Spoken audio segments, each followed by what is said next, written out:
প্রথমে আপনার নামটা একটু বলেন প্লিজ। আখি। আখি, বয়স কত? 22। 22 বছর। আপনার সন্তানকে কোলে নিয়ে আপনি স্টুডিওতে বসে এই মুহূর্তে গল্পটা বলছেন। ওর বয়স কত? ওর বয়স 1 বছর 5 মাস। কি নাম ওর? আয়াস রহমান। আয়াস রহমান। জি। আয়াস রহমান। ওকে। তো জন্ম জেলা কোথায় আপনার? মানে কোন সাভার। সাভারে আপনি জন্মগ্রহণ জি। করেছেন, বর্তমানে থাকছেন কোথায়? উত্তরা। উত্তরাতে। ঠিক আছে, শুরু করুন প্লিজ, যেখান থেকে বলতে ইচ্ছে করে। পুরো 22 বছরের গল্পটাই শুনতে চাই। আমার 2013 ঘটনা। আমি তখন স্কুল 4-এ পড়ি। ক্লাস 4-এ পড়ে? জি, ক্লাস আচ্ছা। 4-এ পড়ি। বাবা কি করতো আপনার? বাবা কিছু করতো না, দোকান ভাড়া পেতো, ওখান থেকেই সংসার চলতো। আচ্ছা আচ্ছা। কয় ভাই বোন আপনারা? আমরা তিন ভাই 3 বোন। 3 ভাই 3 বোন। ওকে। আমার বাবা 2টা বিয়ে করছে। আমরা ছোট সংসারে। ছোট সংসারে। ওকে, বল। আর ভাইগুলো সব বড় সংসারের। ওকে। খুব চঞ্চল ছিলাম আমি, এর জন্য আমার লেখাপড়াটা হয়নি। এখন লেখাপড়া হয়নি, পরে বাসায় ছিলাম প্রায় অনেক দিনই। আচ্ছা। পরে একটা বিয়ের কথা আসলো। ক্লাস 4-এ থাকতেই? হ্যাঁ, ক্লাস 4 থাকতে। তখন তো বাদ দিয়ে দিয়েছি পড়াশোনা। আচ্ছা। বিয়ের কথা আসলো। ছেলে একটু প্রতিবন্ধী, পায়ের সমস্যা আছে। পরে বাবা মেনে নিল। বিয়ের ডেটও ঠিক হয়েছে কোরবানি ঈদের পরে, মানে একটু লং টাইম ডেটে দিয়ে ফেলছে। পরে দেওয়ার পরে আরেক জায়গা থেকে বিয়ের কথা আসলো। বাবা আরেকজনকে আরেক জায়গায় একটা মেয়ে দেখাতে নিয়ে যাবে। পরে বাবা চিন্তা করলো ওই জায়গায় মেয়ে না দেখে আমার মেয়েতে আসছে। ছেলে আবার সিঙ্গাপুরে থাকে, ভালো। তার ফ্যামিলি একটু ছোট ধরনের, সে একটু সিঙ্গাপুরে থাকে, ভালো টাকা ইনকাম করে। এখন তার সাথে আমার কথা বলা দিল। কথা বলো না আগে যে লোকের সাথে আমার বিয়ের কথা ছিল, আমার বাবা একটু চালাকি করে আমার ভাবিতে ধারায় ওনাকে বাদ দিয়ে দিয়েছে। আমার এঙ্গেজমেন্টের কথাও ছিল। আচ্ছা। তাকে বাদ দিয়ে দিয়েছে। তারপর যাই হোক উনি চলে গেছে। উনি খুবই কান্নাকাটি করছে, আমাকে বিয়ে করবি। এই প্রতিবন্ধী ছেলেটা? হ্যাঁ, আমাকে বিয়ে করবি। আচ্ছা আচ্ছা। তাদের অবস্থা অনেক ভালো ছিল। আচ্ছা। এখন বাবার তো রাগ, সে ওই ছেলেকে দিয়ে বিয়ে দিবে। প্রতিবন্ধী ছেলেকে দিই? না, সিঙ্গাপুরে যে ছেলেটা থাকে সেই ছেলেটা। আচ্ছা। ওই ছেলেটা দিয়ে বিয়ে দিবে। এখন ছেলেটা সবকিছু ঠিকঠাক করলো। আমার মা আবার বাবার সাথে রাগ করে চলে গেছে। মা কথা বলতো, ঠিক হয়েছে, ভালো ফ্যামিলি যদি হয়ে থাকে তাহলে বিয়ে দেখ, কোনো সমস্যা নাই। বিয়ে হলো। তারপরে আমার বিয়ের 18 দিনের মাথায় উনি সিঙ্গাপুরে চলে যায়। আচ্ছা। এই 18 দিনে ভালো মতো ওনার সাথে আমার মেলামেশা হয় নাই। চলে যায়। চলে যাওয়ার পরে আমি তখন আসলে অনেক কিছুই বুঝতাম না। আপনার বয়স কত তখন যখন আপনার বিয়ে হয়েছে? তখন 13-14। 13 থেকে 14 বছর বয়সে? হ্যাঁ, এরকমই হবে। ওকে। পরে চলে গেছে উনি চলে যাওয়ার পরে ভালোই ওনার ফ্যামিলির সাথে আমার ভালোই, আসলে প্রথম একটা মেয়ে অন্যের ঘরে গেলে অনেক কিছুই মেন্টেল করে চলতে হয়। আসলে তখন আমি এত কিছু বুঝতাম না। তখন একটু মজার ভিতরে ছিলাম, একটু আনন্দের ভিতরে ছিলাম, কথাবার্তা চলতেছে, ছেলে তো সিঙ্গাপুরের, ভালোই হবে, একটু বাবার বাড়িতে আসা যাওয়া। পরে উনি আবার আসলো, ওনার সাথে আমার ফোনে কথাই হতো। আচ্ছা। ভিডিও কলে কথাই হতো। পরে উনি আবার আসছে, আবার গেছে, এরকম 2বার করে উনি 2 থেকে 3 মাসের টাইম নিয়ে আসতো। আচ্ছা। ফার্স্ট হাজবেন্ডের সঙ্গে বয়সের ডিফারেন্স কত ছিল আপনার? ওনার বয়স 30। 30, আপনার তখন 14, মানে আপনার ডাবলেরও বেশি। হ্যাঁ। ওকে। উনি একটু কালো ছিল। ওকে। আমি তো তখন ছোট ছিলাম, তো আমি ভালোই সুন্দর ছিলাম। আসলে আমি বললাম না, আমি এত কিছু বুঝতামও না, কি করলে কি হবে, কি বললে কি হবে, না, খুব স্বাভাবিক। এত কিছু বুঝতাম না। আর আমাদের ফ্যামিলিতে এরকম একটা জিনিস, আমাকে অনেক কিছুই বুঝতাম না। আমার ফ্যামিলির থেকে আমাকে অনেক কিছু বলে নাই।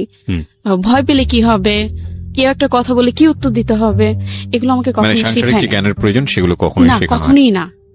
মা কখনো বলে নাই এই ওদিকে যাবা না তুমি। আচ্ছা। নিজের এনজয় মতো সবকিছুই করতাম, নিজের মতো করে এদিকে যেতাম, ওদিকে যেতাম, সবকিছু করতাম। উনি আসলো, আসার পরে ভালোই সংসার করার পরে উনি আবার চলে গেছে। চলে যাওয়ার পরে একটা মেয়ে আসছে সিঙ্গাপুর থেকে। মেয়েটা ভালোই বয়স হবে, কত হবে, 18, 19, 20 বয়স হবে। উনি আসার পরে আমাদের বাসায় আমার নাম জিজ্ঞেস করতেছে, আমি কে আসে বিষয়। পরে আমার শাশুড়ি বললো ও তো সোহেলের ওয়াইফ। পরে বলতেছে ও সোহেলের ওয়াইফ, এ নিয়ে একটু মানে ওনার দিয়ে দেখলাম উনি একটু মন খারাপ করছে। পরে জিজ্ঞেস করলাম কে আপনি? মা বলতেছে আমাদের বাসায় ছিল মেয়েটা, আগে ছিল, আমরা অনেক যত্ন করছি, মেয়েটার কেউ ছিল না, আমাদের বাসায় ছিল, আমাকে ফুপি বলে ডাকে। ফুপি বলে ডাকে, আমি সোহেলকে ফোন দিছি। আমাদের বাসায় একটা মেয়ে আসছে, মেয়েটা কে? বলে মেয়েটা তো এরকম এরকম আমার সাথে ছিল, আমার সাথে ভালো সম্পর্ক, এই সেই। আমার মন মেজাজ খারাপ হয়ে গেছে, মেয়েটা আমার বাসায় কেন আসছে? তুমি বিবাহিত, এটা জেনেও কেন আসছে? না আসতে পারতো। ওর মেয়েটাকে ফোন দিলাম, আপনি আমার সাথে দেখা করেন, কোথায় আসবেন, ক্যাশ। আর এর ভিতরে ও আমাকে অনেক কথাই বলে ফেলছে, ওর পার্সোনাল যে কথাগুলো আমাকে বলে ফেলছে। মেয়েটার সাথে মেয়েটা দেখা করবে না, কিছু ও মানা করে দিছে, দেখা করো না, দেখা করলে ওইটা অনেক দুষ্টু, অনেক রাগারাগি করতে পারে। আসলে খুব রাগ ছিল তখন আমার। পরে মেয়েটা দেশের বাড়ি চলে যায়, আসার পর ওনার বাসায় আমার দেখা করার কথা ছিল। বাসায় না, আমি একটু রেস্টুরেন্টে দেখা করার চেষ্টা করেছিলাম, হয়নি। পরে যাই হোক, ওনার বাসায় আমার দেখা করেছি, করার পরে কথা বললো, আপনি কেন আমার বাসায় গেলেন, কি উদ্দেশ্যে? বলে দেখলাম আমার থেকে সেলোর ওয়াইফ সুন্দর কিনা, আসলে অনেক সুন্দর। আমি বলি সুন্দরে অসুন্দর কোনো প্রশ্ন ওঠে না। পরে আবার বলতেছে, তোমার হাজবেন্ডের সাথে তো আমি ছিলাম বলতে আপনি কথাগুলো কিভাবে বলতেছেন? আপনার সাথে আমি ভালো মতো দেখা করতে আসছি, আপনি কেন এই কথাগুলো আমাকে বলতেছেন? বল হ্যাঁ, সিঙ্গাপুরেও তো আমি তোমার হাজবেন্ডের সাথে থাকেন। পরে খুবই ঝগড়া হয় ওনার সাথে। ঝগড়া হওয়ার পর আমার হাতে অনেক টাকা ছিল। বাবার বাড়ি যখনই যেতাম বাবা টাকা দিত। হাজবেন্ডের কাছে কখনোই টাকা পেতাম না বলতে, সে তো বাহিরে থাকতো, আর বাহিরে থেকে কখনোই টাকা পাঠাতেন। একবার পাঠাইছে উনি টাকা, 5,000 না কত জানি। বাবা এই সবকিছু আমাকে দেখাশোনা করতো, টাকা দিত, কাপড় চোপড় কিনে দিত। পরে ওই টাকা দিয়ে আমি অনেকগুলো ঘুমের ট্যাবলেট খেয়ে ফেলি। কয় পাতা হবে, 5-6 পাতা হবে। আমি বাসে আসছি, আসার পর আমার যে হাজবেন্ড, তার মামতো ভাই বলে দিচ্ছে, ভাবি তো ওই বাসায় গেছিল, ওই মেয়েটার সাথে ঝগড়া করছে। তারপর আমরা ওনাকে বাসায় পাঠায় দিচ্ছি। এই কথাটা আমার শ্বশুর আর শাশুড়িকে এসে বলছে। ঘরে আবার ছোট ভাইয়ের বউ ছিল, ওনাকেও এসে বলছে। বলার পর ওই যে আমি যে ঘুমের ট্যাবলেট নিয়ে আসছি, আমি খাবো, আমার নিয়ত খারাপ, কেন আমি এগুলো শুনবো? আমি তাকে বিয়ে করছি, আমি কেন এগুলো শুনবো? আর আমি তো প্রেম করে বিয়ে করিনি, আমার বাবা আমাকে দিচ্ছে। পরে রাত্রে অল্প কটা ভাত খেয়ে আমি আর আমার শাশুড়ির সাথে কেউ সাথে কথা বলি নাই। অনেকগুলো অল্প একটু ভাত খেয়ে ঘরে চলে গেছে। আর আমাদের ওই ঘরটা ছিল কি টিনের ঘর। আমার বাবার বাড়ির অবস্থা ভালো, তাদের বাসায় এসে আমি ঘুমাইতেও পারতাম না, কিচ্ছু না। টিনের ঘর, একটু দরজাটা ধাক্কা দিলেই খুলে যেত, এরকম অবস্থা ছিল। পরে অনেকগুলো ঘুমের ট্যাবলেট খেয়ে ফেলি সেদিন রাত্রে আমার মনে আছে, এখনো মনে আছে, আমি রাত্রে অনেকবার বমি করছি। আচ্ছা, ওনাদের কলপারে যে বমি যখন করছি, তখন যে ট্যাবলেট গুলো খাইছে অনেকগুলো বের হয়ে গেছে। পরে সকালবেলা এগুলো আমার ছোট ভাইয়ের বউ বুঝতে পারছে আমি এগুলো করছি, উনি আবার ওগুলো পরিষ্কার করে ফেলছে। আর ওখানে কি বলে, ঘনবসতি যেরকম মানুষ থাকে না, ওরকম মানুষ থাকে। এখন এক কথা শুনলে তো আরেক কথা হবেই, এটা স্বাভাবিক। একজনে বলে আমি নেশা করছি, আরেকজনে বলে এটা করছি সেটা করছি। পরে আমার মাকে ফোন দেয়, সকাল আর উঠি না, উঠবো কিভাবে, অনেকগুলো ঘুমের ট্যাবলেট খেয়ে ফেলছি। আমার মাকে ফোন দেয়, মা এসে দেখে এই অবস্থা। মা আবার আমার বড় মাও এসে দুজনে এসে আমাকে নিয়ে যাওয়ার পরে হাসপাতালে নিয়ে যায়। আমার বাবা তখন শেরপুর ছিল, নানু বাড়িতে। পরে নিয়ে যায় হাসপাতালে, ভর্তি ছিলাম প্রায় 2 দিন। ওখান থেকে নিয়ে এসে আমাকে নানু বাড়িতে নিয়ে যায় শেরপুর বাবা। এখন উনি আমার এই কথাগুলো শুনে উনি সিঙ্গাপুর থেকে চলে আসছে, এসে ডাইরেক্ট ওনার মার কাছেও মনে হয় যায় নাই, গেছে কিনা আমি জানি না। উনি ডাইরেক্ট এয়ারপোর্টে নিয়ে মনে হয় বাসে উঠে শেরপুর চলে গেছে আমার কাছে, আমাকে দেখবে। তখন আমার সেন্স এতটাই ছিল না, তখন আমি শেরপুর অঞ্চলে তো গ্রাম অঞ্চল, প্যান্ট শার্ট পরলে খুবই মাইন্ডে নেয় সবাই। এখন আমি সবগুলো কাপড় ছিঁড়ে ফেলছি, যে অসুস্থ ছিলাম তখন সেন্স ছিল না, তখন সবগুলো কাপড় ছিঁড়ে ফেলছে। আমাকে আবার প্যান্ট শার্ট পরা আমি খুবই পছন্দ করতাম, এখনো অনেক পছন্দ করি, দেখলে আমার খুবই আফসোস লাগে।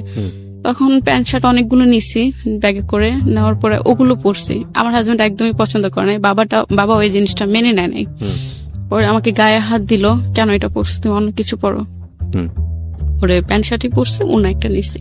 পরে উনি আসার পরে অনেক কথাবার্তা বলে উনি আমাকে নিয়ে গেছে। নিয়ে যাওয়ার পরে পরবর্তীতে শুনতে পারে উনি আবার একটা বিয়ে করছে আমার আগে। ও কিভাবে জানতে পারেন এটা? এটা ওই যে বললাম না, ওনাদের বাসাটা এরকম একটা বাসা, ঘনবসতি। আচ্ছা, একজন একটা কথা বললে আরেকজনে মানে কান চলে যায়। যেমন আমি ঘুমে ট্যাবলেট খাইছি আর ওনারা বলতেছে আমি নেশা করছি, আচ্ছা, আচ্ছা। ইয়াবা খাইছি, এটা খাইছি, সেটা খাইছি, এর জন্য এই অবস্থা। হুম। আমি কখনোই নেশা করি নাই, কখনোই না। হুম।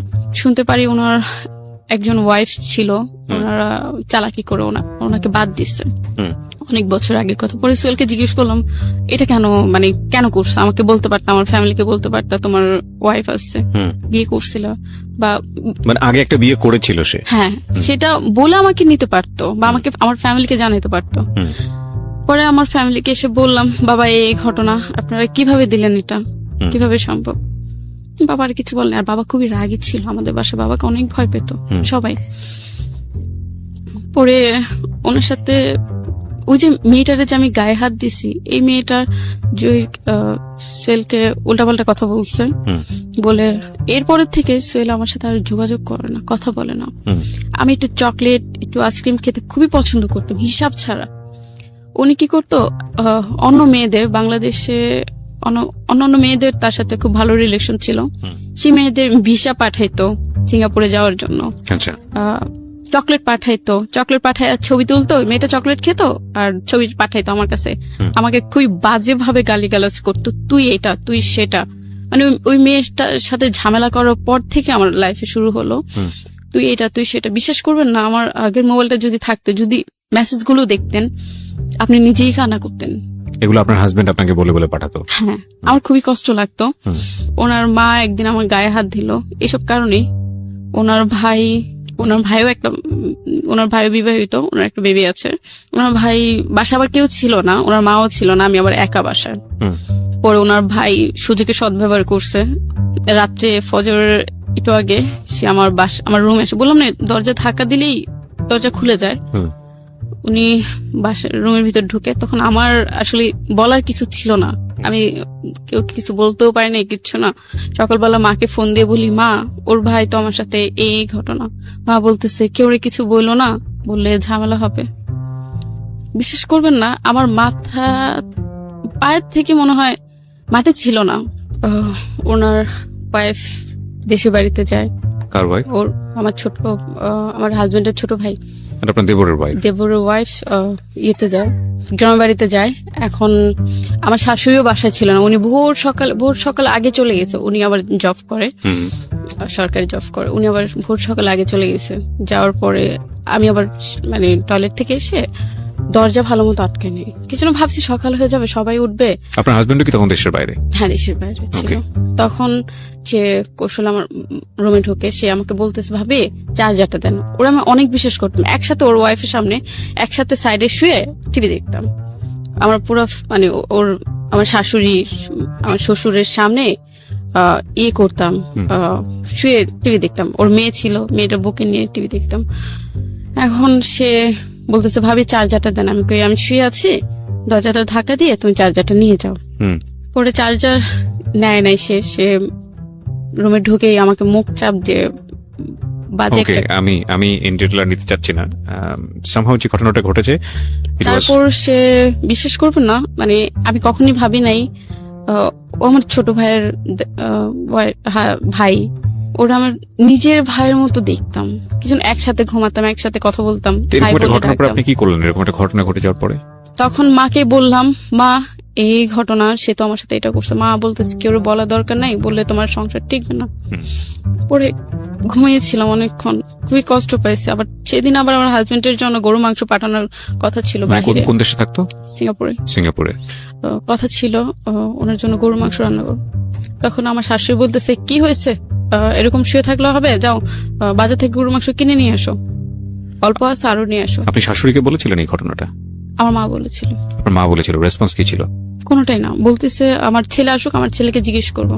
ছেলে তো ছিল না রাত্রে বাসায়, সে তো কোথায় যেন চলে গেছে, এটা আমার শাশুড়ি বলতেছে। বলার পরে আমার মা বললো, আপনার ছেলে এরকম একটা কাজ করছে, কাজটা ঠিক করছে ভাবে। বলতেছে আসুক আমার ছেলে, আমি জিজ্ঞেস করি।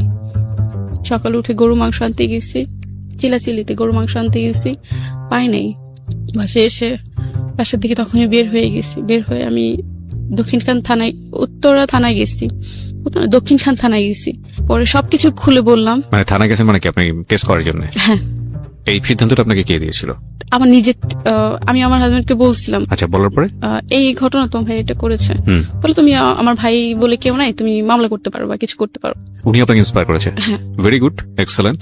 খুবই কষ্ট লাগছে কি জন্য, তার ভাই সেই কিছু না বলে সে আমাকে বলে মামলা করতে, খুবই কষ্ট লাগলো। না না, এটা তো আমি মনে করি যে সে আপনাকে ভালো সাজেশন দিয়েছে। প্রথম কথা হচ্ছে বলবো তো পরে, আগে মামলা করুক, আইনি অ্যাকশন আগে নিক, কারণ আইনি অ্যাকশন আনলে তো এগুলো প্রুফ থাকবে না। ঠিক আছে, আপনার কাছে আপনি হয়তো বিষয়টাকে কিভাবে দেখেছেন সেটা আপনার বিষয়, বাট আমার জায়গা থেকে আমি মনে করি যে সে আপনাকে ভালো সাজেশন দিয়েছে। হ্যাঁ দিয়েছে, ওই যে ভাই বলে কিছু বললো না, আমাকে বলছে ভাইকে কিছু বলে না, বলছে আগে মামলা করো। মামলা করো। আচ্ছা, তারপর আমি গেলাম ওই থানায়, এবার মামলা হবে না। কেন হবে না? আপনি পুলিশকে বলেছেন যে এই ঘটনা ঘটেছে? হ্যাঁ সব বলেছি, আসলে আমি প্রমাণটা ছিল না। প্রমাণ তো পুলিশ ইনভেস্টিগেট করবে, মেডিকেল করবে, সেটা তারপরে প্রমাণ কিভাবে করবে সেটা তো আসলে। আপনি কি করেছেন ওখানে গিয়ে আমাকে একটু বলুন। ওনাকে আমি সব বলেছি এই ঘটনা, উনি বলছে কোথায়, জায়গাটা কোথায়।